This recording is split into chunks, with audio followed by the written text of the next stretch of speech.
Yeah, you always gotta carry it all the way to the end. So don't forget that even though there wasn't, come on, even though there wasn't a multiplication sign between these two, they're still being multiplied, right? So whenever you have that, you distribute, quote unquote, your exponent to both, right? And you could have more than two, you could have three, you could have four, you're gonna carry to each thing, okay? Let's take a look at this example. Should be able to do this one. Raise your hand, excuse me, sorry, raise your hand if you think you know what our answer should be here. If b to the fourth to the third. That one is 12. Hold on. So we should get b to the 12th, right? So keep in mind, we can always double check this with our product property, right? All this says is just do this 3 times, right?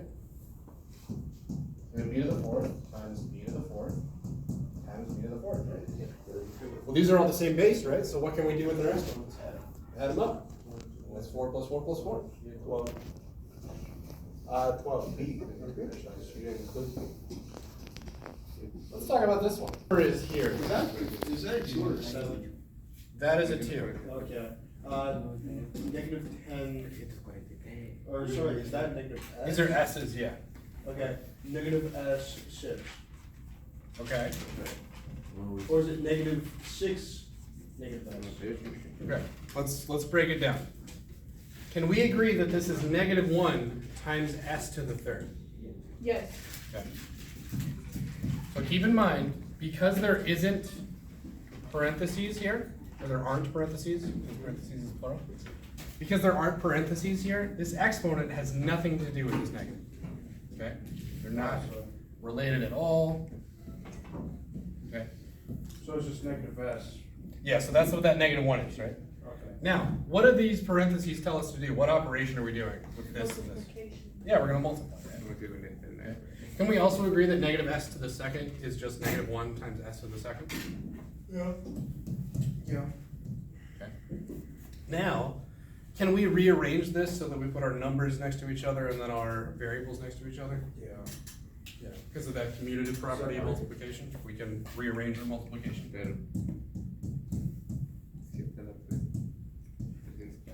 Well, what's negative 1 times negative 1? 1. Positive 1, right? Yeah. Okay. Do I still have? I'm gonna come up here, okay? So is it 1? Yep. 1 is, it's 1 to the 6th power, or 1s to the 6th power. So remember, we're multiplying same bases, so what do we do with the exponents? We're not power to a power, we're just multiplying the bases. Right. So what do we do with the exponents? Do we multiply or do we add? Add. Yeah. So 3 plus 2 gets us what? 6, or sorry, 5. 5. Okay. So 5s. So s to the 5th? I'm running on like 2 brain cells, so. Well, you got, that's all you need to, that's fine. Okay. Any questions here? Remember, the product property says if you multiply same bases, So it has like a negative thing, it's 1. So like if it has. Again, so you can answer the question. What's the difference between when you add the the exponents. exponents versus when you multiply the exponents? So you multiply when you're raising that exponent to another power.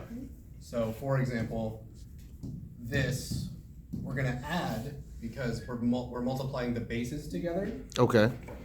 If we are raising this power to another power, that's when you multiply. But really, all this is saying is do this, right? That squared just means do it twice. Yeah, so if you put a different exponent on the first example, I think that might make it a little clearer. Well, I'm saying if they had different, instead of, I see what okay, you're that works. What Yeah. you have there is perfect. Yeah, so in this case, since we're multiplying the bases together, you just add the exponents. Here, since you're raising this power to another power, you multiply. So this is gonna be a to the 6th. Which we can verify using this property as well.